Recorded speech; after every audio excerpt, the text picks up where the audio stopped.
Ami motard, bonjour, Antoine Guiguet, Hélice 69, Lyon-Nord à Dardilly.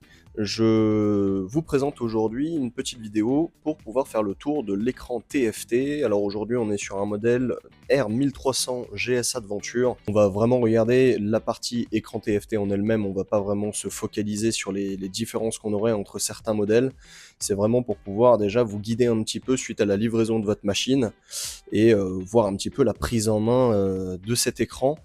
Tout d'abord, première chose à savoir, les deux manières de naviguer se feront d'une part avec le bouton menu que vous avez sur le commodo gauche, le bouton menu vers le haut qui permettra de sortir de certains menus et celui du bas qui permettra d'entrer dans les menus et sous-menus. Le reste se fera avec ce qu'on appelle le multicontrôleur qui est la petite molette qui est vraiment à l'extrémité gauche du commodo de gauche. Pour commencer, évidemment, cet écran que vous connaissez tous, qui est vraiment l'écran de base de la machine, le compteur de base. Je vais tout de suite entamer avec le bouton menu vers le bas pour entrer dans la partie menu. C'est ici qu'on retrouvera du coup la partie mon véhicule, qui est donc le premier menu sur lequel on va pouvoir aller. Donc un coup sur le menu vers le bas à nouveau, le bouton menu vers le bas pour valider le menu dans lequel on veut rentrer. On retrouvera ici du coup la partie mon véhicule avec toutes les informations relatives à votre machine, comme les besoins de service, les messages d'erreur, les températures d'eau, check d'huile, pression de pneus, voltage de batterie et autonomie. Vous pouvez constater aussi, juste en dessous de la mention mon véhicule, des petites barres qui correspondent en fait à des différents volets qui vont être accessibles. Avec le multicontrôleur, vous allez pouvoir donc monter vers le haut, vers le bas, et aussi aller vers la droite et vers la gauche, c'est ça qui va nous intéresser. On va venir mettre un coup vers la droite, et on va pouvoir accéder à l'ordinateur de bord. Ordinateur de bord, toutes les informations relatives au trip 1.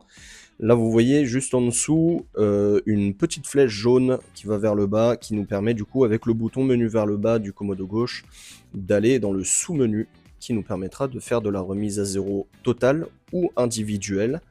En sachant que la remise à zéro totale et individuelle, on va venir choisir ici donc avec le multicontrôleur vers le haut, vers le bas et valider vers la droite, par exemple sur une remise à zéro individuelle.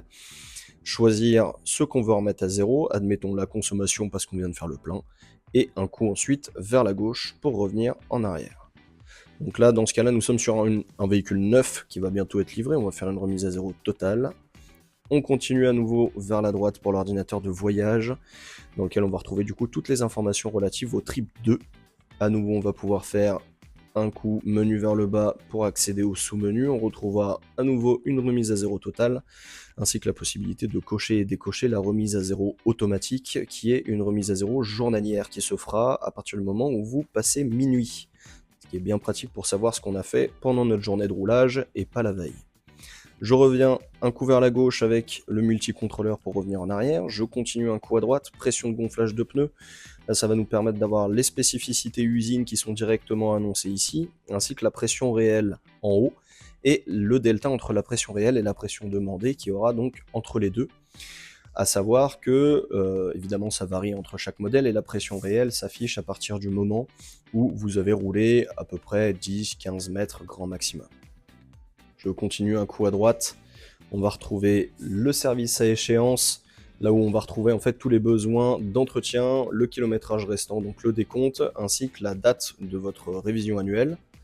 Et pour finir, message check control qui permettra du coup de garder en mémoire les différents petits messages. Ça peut être des problématiques de pression de pneus, ça peut être le réservoir d'essence, la réserve, ça peut être le service à échéance, qui est son cas vu qu'elle est à 1000 km de sa première révision du check rodage. Une fois qu'on a fait ça, on est rentré dans ce menu avec menu vers le bas, j'en ressors avec menu vers le haut. Tac.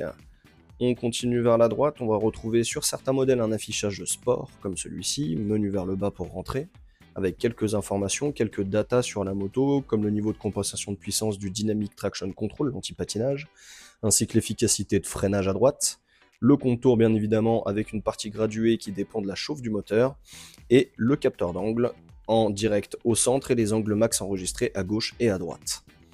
Je ressors à nouveau menu vers le haut. On retrouvera navigation, médias et téléphone qui dépendent pour la navigation en tout cas de l'application BMW Motorrad Connected, dans lequel on va pouvoir donc avoir un niveau de connectivité en plus et surtout du coup la possibilité d'avoir une navigation intégrée par fléchage une fois que l'application sera téléchargée, connectée et la carte téléchargée aussi. Média et téléphone fonctionnera, eux, pour le coup, avec le téléphone, mais aussi avec le casque système intercom. Ça fonctionnera autant avec des intercoms de système BMW que des systèmes plus classiques, comme on aurait sur un Cardo ou sur un Senna, par exemple. On continue ici. On retrouve la partie réglage, menu vers le bas pour rentrer à nouveau. On retrouve ces fameux menus en bande. Donc là, pour descendre, monter, on fait tout avec la petite molette. Donc sur les systèmes 1300 GS, RT, RS, R, etc., on va retrouver ce premier menu Assist. Je valide vers la droite pour entrer, j'ai des configurations de châssis, je continue vers la droite, j'ai mes préconfigurations pour la dureté de mes amortisseurs en fonction de mes modes de conduite. Donc si je veux par exemple rendre mon véhicule un petit peu plus rigide au niveau de l'amortissement sur un mode dynamique, je vais valider vers la droite et je vais pouvoir augmenter. Donc je vais dans le plus et pas dans le moins. On considère que plus étant plus dur et moins étant moins dur. Lorsque je veux par exemple baisser le niveau d'amortissement et donc d'avoir quelque chose de plus souple, je vais aller donc sur le road, je vais descendre en moins ou moins 2, revalider vers la droite et ressortir, et on voit que le moins 2 est bien affiché. Voilà pour la partie configuration châssis. Juste en dessous, on retrouve la partie régulation de vitesse avec le réglage ACC pour activer ou désactiver la régulation adaptative, avec les variations de vitesse sur un mode confortable ou dynamique. Juste en dessous, on retrouve les avertisseurs collision frontale avec le freinage d'urgence ou l'impulsion d'avertissement, en sachant que tout est paramétrable et désactivable. Et je précise que lorsqu'on désactive, on le désactive qu'une seule fois, ça garde en mémoire, pas comme sur certains véhicules 4 roues, où il est nécessaire de redésactiver à chaque fois ces certaines aides. On retrouve juste en dessous l'avertisseur de changement de voie qui va aussi venir impacter le capteur d'angle mort, donc les petits triangles que vous allez retrouver dans les rétroviseurs sur les modèles 1300. Le HSC Pro qu'on retrouve sur la quasi-totalité de nos modèles, qui est le Hill Start Control, l'aide au démarrage en côte, possibilité de l'activer en mode auto, manuel ou de le désactiver.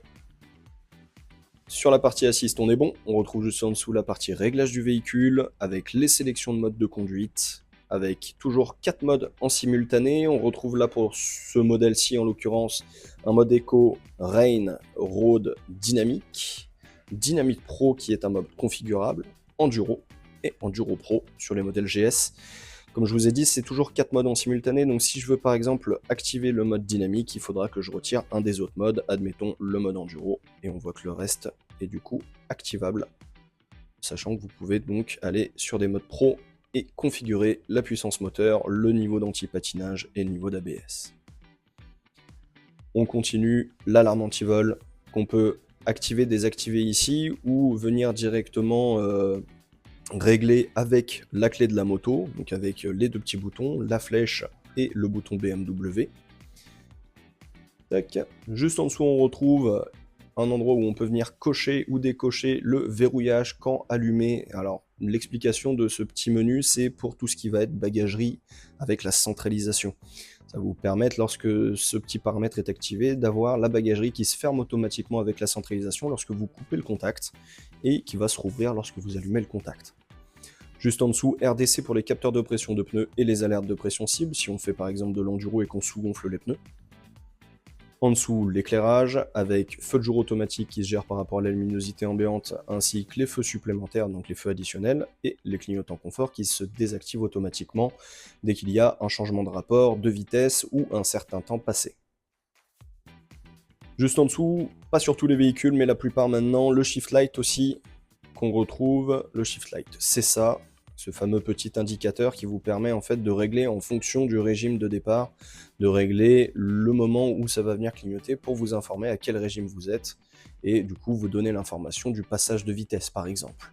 Typiquement, nous sur les véhicules 0 km qui viennent d'être livrés, souvent on va lancer un régime de départ qui va être à 5000 tours, en sachant que pendant le temps de rodage, les 1000 premiers kilomètres, on ne dépassera pas les 6000, donc ça permet du coup, arrivé à 5000 tours, d'avoir le clignotement qui se fait ici, et du coup de savoir qu'on a 1000 km avant d'arriver aux 6000 tours qu'il ne faut pas dépasser. Vous voyez qu'on peut gérer aussi la luminosité et la fréquence pour avoir quelque chose qui clignote plus vite ou qui ne clignote pas. Voilà pour la partie du Shift Light. Les réglages du véhicule, on a fait le tour. On retrouve les réglages système avec date, heure, unité, langue, les grands classiques. Là-dessus, on est tout bon. La partie connexion pour l'application mobile, le casque pilote ainsi que le casque passager, en sachant que le réglage casque pilote et passager, c'est utile uniquement sur des systèmes BMW, parce que la communication entre les deux casques se fera par le biais de la moto, ce qui ne sera pas le cas sur des systèmes Cardo ou sur des systèmes Sena, qui eux pour le coup seront connectés ensemble, donc de casque à casque, et ensuite on connectera l'application mobile du pilote pour avoir les informations par exemple du GPS, ainsi que la gestion du répertoire et des médias. Juste en dessous, on retrouve les paramètres d'affichage pour l'écran avec 60% de luminosité de l'écran, qui est donc la luminosité d'origine. Juste en dessous, le contenu de barre d'état, qui nous permet de venir cocher et décocher les informations qu'on peut faire défiler sur le compteur de base, sur lequel on était au tout début. Donc les informations qu'on fait défiler avec menu vers le haut. Et là, pour le coup, vous allez pouvoir choisir quelles informations vous voulez et quelles informations vous ne voulez pas. Je vous donne un petit conseil. Regardez toujours à gauche si la coche est cochée ou non. Ne vous faites pas avoir, on pourrait croire qu'à droite c'est marqué off, et on pourrait croire que c'est sur off, mais en fait si je vais à droite, je vais mettre le réglage sur off. Donc vous ne faites pas avoir par ça. On ressort encore un petit coup à gauche, speed limit info pour les informations de limitation de vitesse, qui sont du coup les informations dues à la navigation avec l'application mobile BMW Motorrad et la carte qu'il faudra télécharger, sachant que ça ne fonctionnera pas évidemment si la carte n'est pas téléchargée. La moto a besoin de savoir où est-ce qu'elle est et sur quelle route elle se trouve pour donner la limitation. Pour finir, et c'est un peu le moins intéressant, information c'est les licences et versions logicielles, et on retrouve la réinitialisation d'usine qui est juste ici. Voilà un petit peu, on a fait le tour concernant les différents menus qu'on peut retrouver sur, on va dire, 85-90% de nos véhicules. Il y a quelques petites différences qui peuvent se faire. On vous fera sûrement une vidéo de présentation aussi sur les grands écrans en 10-75 pouces qu'on retrouvera par exemple sur les 1300 RT ou sur les 1250 RT pour ceux qui sont déjà possesseurs de ces véhicules. Ainsi que sur des modèles qu'on aurait sur par exemple un S1000R, S1000XR, etc. Eh bien écoutez, je vous remercie pour l'intention que vous avez portée à cette vidéo, en espérant qu'elle a pu vous aider. Moi je vais aller brancher cette moto, parce que comme vous pouvez le constater, les présentations comme ça peuvent avoir tendance à embêter un peu la batterie, donc on va aller lui mettre un petit maintien de charge, et puis en attendant, je vous souhaite une belle journée, et au plaisir de vous croiser dans nos concessions BMW Hélice Moto. Merci à vous, et bonne continuation à vous.